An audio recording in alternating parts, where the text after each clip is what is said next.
Good evening. I've waited a little while before I upload another video because with these kind of things, obviously, it takes time.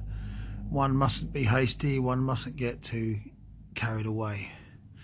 And I'll be honest with you, things are kind of so very complex that I find it difficult to kind of hold the entire map within my mind. I've got a lot of different projects on the go, and this is just one thread, and eventually all the threads will be kind of tied together, and I don't know, almost like an image of the weird, those strands will come together and form a kind of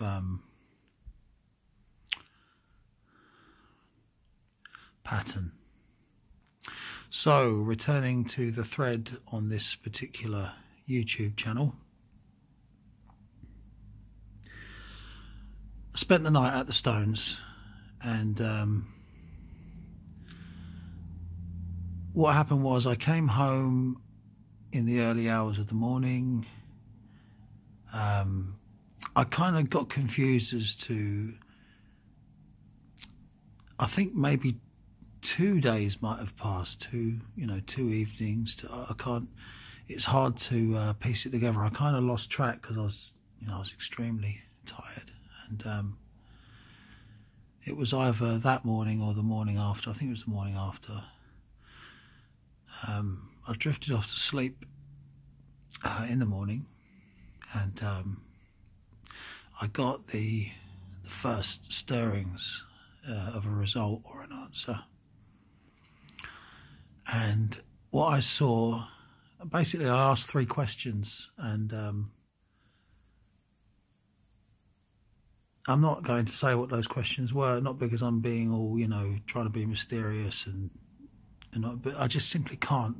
But I will share what I saw, and leave the rest as a kind of, a little bit of a mystery there to a later date. Anyway, what I saw was an aerial view, possibly of the UK, like a black and white map with different sites connected by lines. Just a brief fleeting image. The next thing I saw was a flock of crows, hundreds of them, so black and busy and threatening, and everything that you would expect when you're dealing with, a local Morrigan.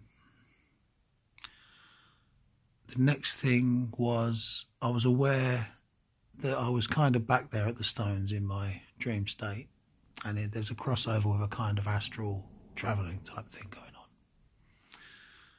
And there was a being at the Stones.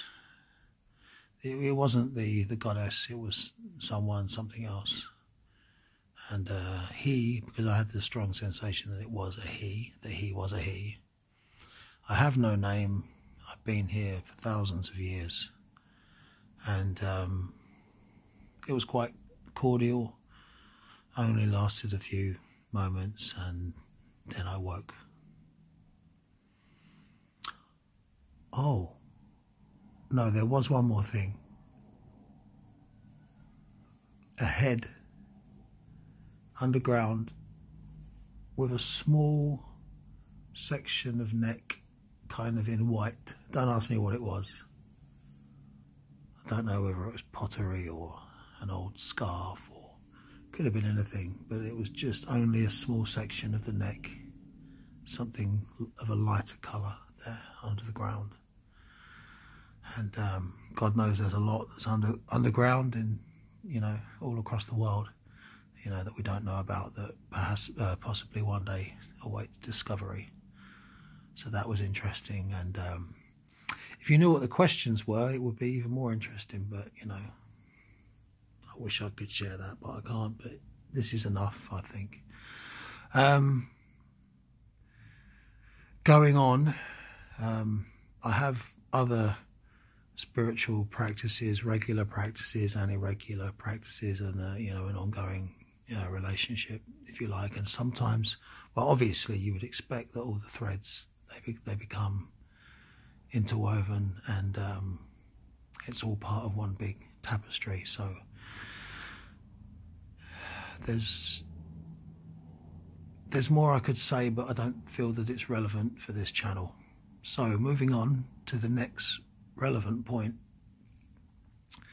and that is a major, you see, when it comes to dreaming, there's regular dreams, and then there's this bright, vivid realness. And I equate this with the astral realm of occult lore, and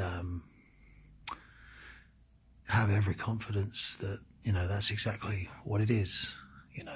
Depends on what you want to call it, right? And there's a kind of inner eye that has a more complete vision, that is set free. And for some reason, I found myself with these kind of things, there's always an explicit knowing, a kind of conveyance of information without words. I found myself flying through the woods of Ireland, and I could see every detail. The moss of such an emerald, brilliant green in the morning, with the mist over a stream, all the tree branches and twigs and bushes. But the most overwhelming sensation was, this is Ireland, and it's green. Beautiful, shining emerald green. And you know what? I know they call it the Emerald Isle, and obviously green is like the colour of Ireland, but I never actually knew why. So I immediately, upon waking, typed in green moss Ireland and saw pictures of what I'd seen, which I was never aware of before. I'd never made any kind of specific investigation, or I'd never tagged that in my mind in any relationship between the green moss and Ireland. So obviously that ties in with the idea of the Morrigan and this kind of thing. It also ties in with one of my 3 questions, so don't get carried away with making so deep a link, because there could be another possible link with one of the other questions that I asked. That at the time was the most vivid astral experience I've ever had, and I've had hundreds of them. I'm not. Trouble is that there's a reason why people have so very little to say on this kind of subject, because it's so extraordinarily difficult. It's best conveyed in writing and images, which will also come eventually. That's why you kind of get this strange sort of archetype of the the spiritual person talking in riddles and images, and because it's the only way that you can convey it properly. I recently did a work of art myself where I tried to capture the essence of this goddess in the hills of Aylesford, centred around Kitscoty. And what I did is I used the branches of trees, one either side, or many either side, but predominantly one tree either side. As the branches come out, they form obviously that kind of like a Gothic archway. Now within that shape, within that kind of, I don't know if I can get that, can't quite get it with my, but you've seen it anyway on churches, right? Now that is your classic shape of Mary, a woman in a gown. That goes back way back in Stone Age, and and before. This goes right back to our shamanic roots, the dawn of mankind. And I was getting intimations for a long time that this is an image that she uses that is truly ancient. So next time you're walking through the woods and you see that classic Gothic arch shape, when the tree branches meet in the middle, then you're looking at the goddess in nature.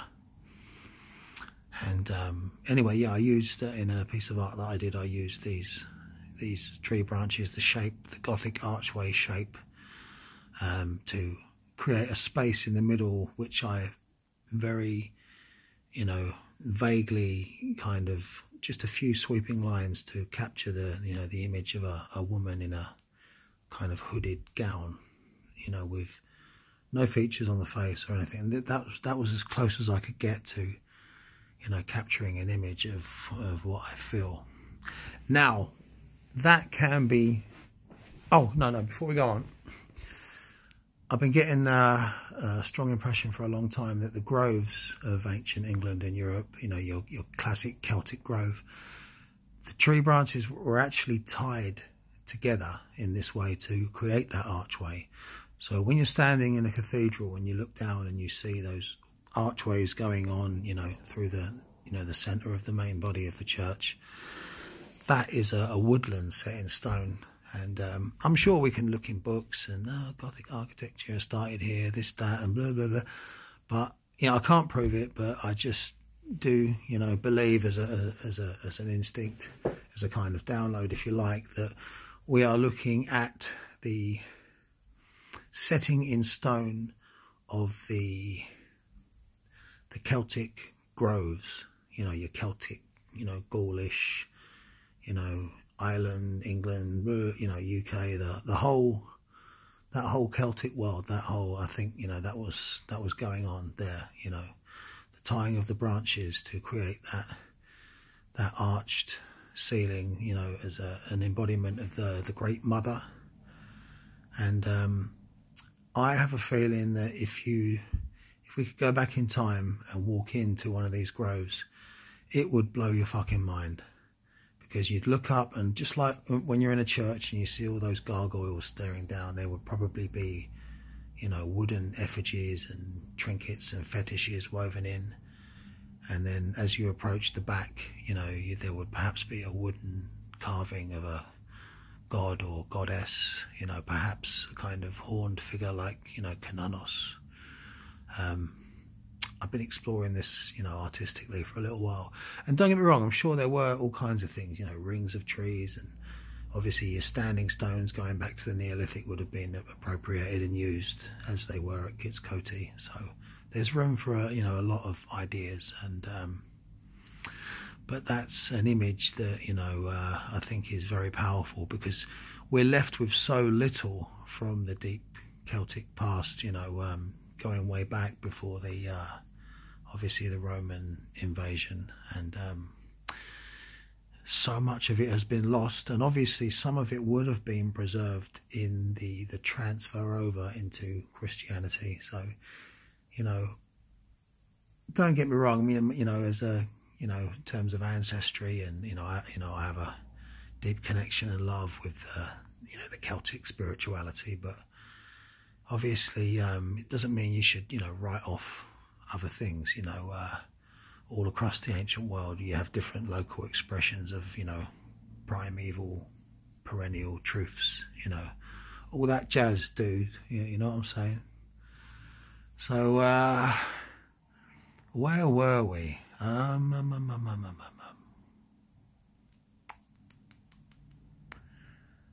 There are a few things I could mention that are not really relevant. I want to keep it totally on the mark. So I did have a particularly powerful experience on the full moon.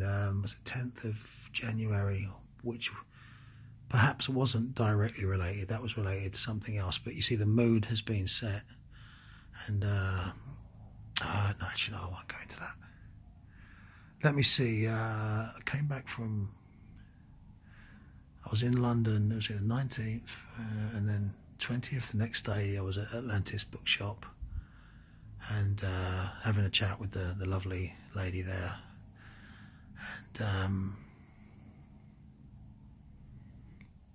and the next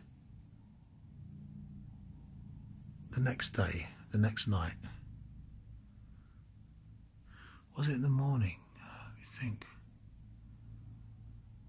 Yeah, I came back from London. That would have been the 20th. Yeah, so it was the 20th.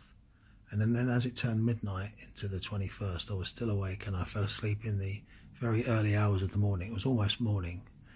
And I do have a bit of trouble sleeping sometimes, you know, on and off.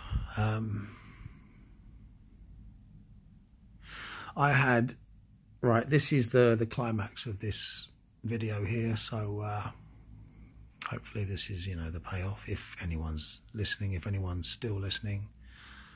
And I'll make a little note here. I'm making these videos, you know, there will be more in future, you know, lots of different projects on the go. I'm very sorry, but I will not reply to any contact on this subject or pretty much any other. But I would obviously, you know, appreciate and respect, you know, and be very happy if I, you know, touched anyone with any of this information. But just to have that on record, you know, it wouldn't be appropriate. And that might seem funny now, but give it a few years, perhaps it won't. Right. So the 21st, you know, the early hours. Now I've said, you know, I might have said before, she doesn't really have an image. See, there's this. You see, I'm not going to talk like in concrete things here. Like, you know, we know exactly who she is, and there's a specific.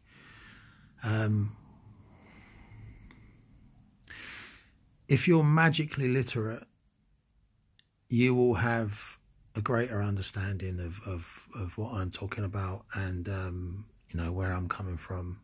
And if anyone was to perform their own investigation, I'm sure they would confirm, you know, for themselves, you know, some of the, you know, the key images that I'm relating about this deity, about this site.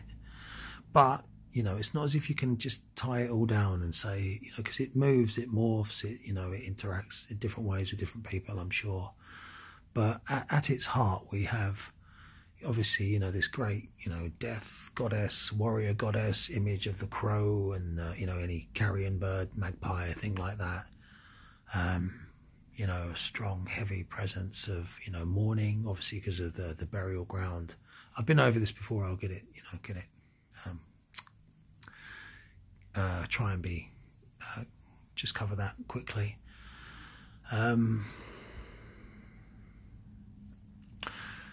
So, you know, are we talking like a threefold deity in the classic Celtic sense? Possibly. Because there's times when, you know, it's like I get the feeling like, you know, you can't look at her face because that's like, you know, the veil of death itself, you know. But you see, there is another image of this young woman, which is where the Bluebell Hill ghost sightings are derived from, I believe. So, does she have different forms? Because it's the same person. If you ask me, it's all the same deity. So, on one hand, she's formless, but perhaps she can choose a particular form, or perhaps she is interwoven with, you know, other, you know, perhaps someone who actually lived at a particular time, you know, many years ago in the past, you know, a sacrifice, or because there is a sense of a tragedy, you know, and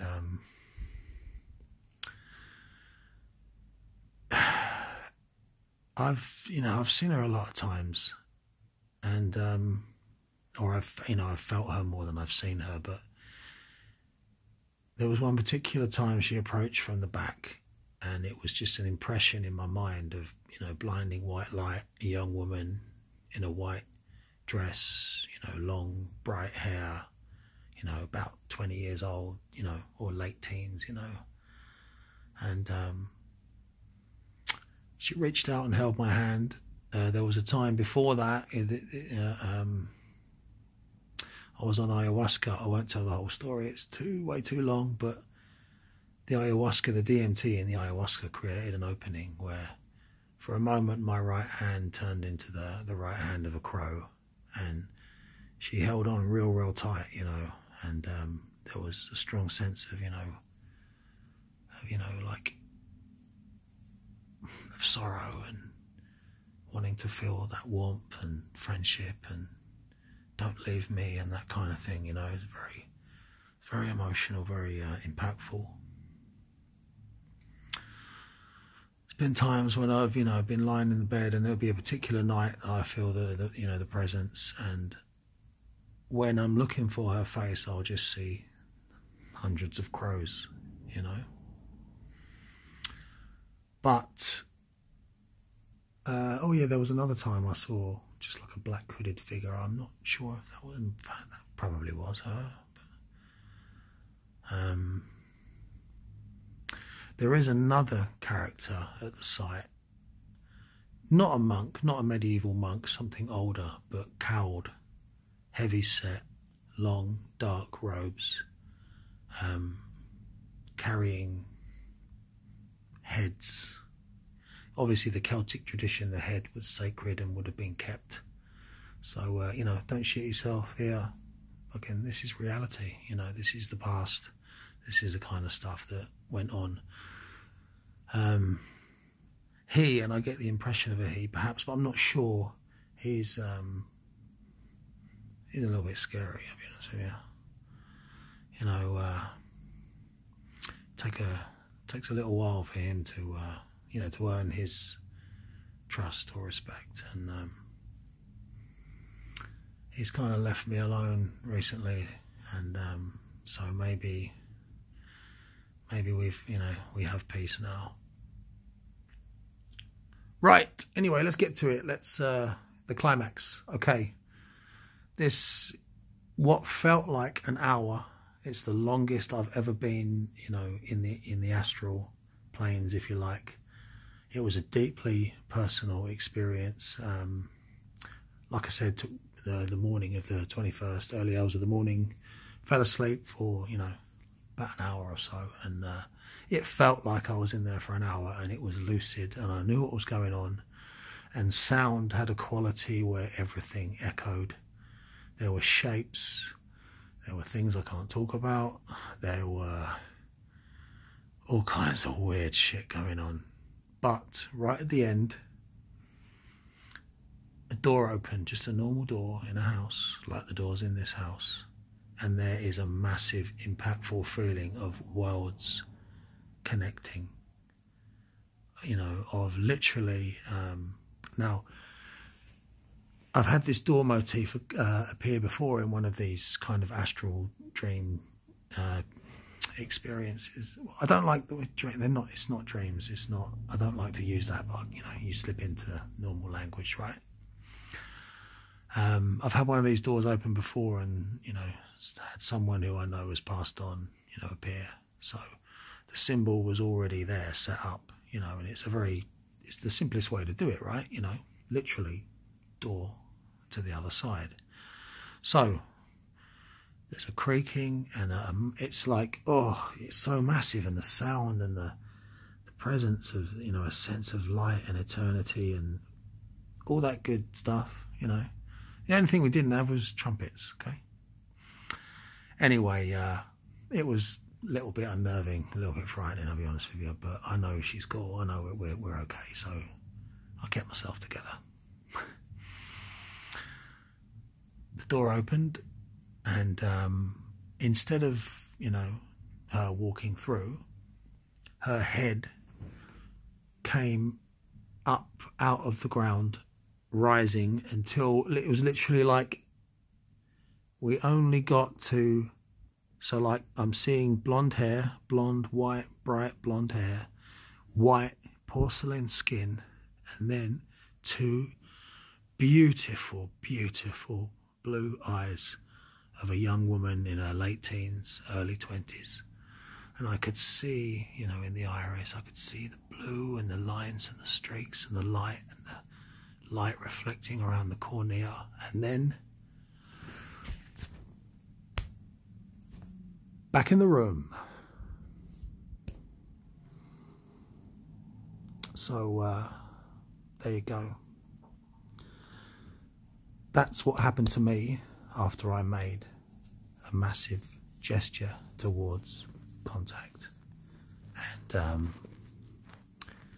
I don't need no scientist to come along and verify for me what I've experienced. I know what I've experienced, and I'm very, very grateful for that experience. Okay. Take care.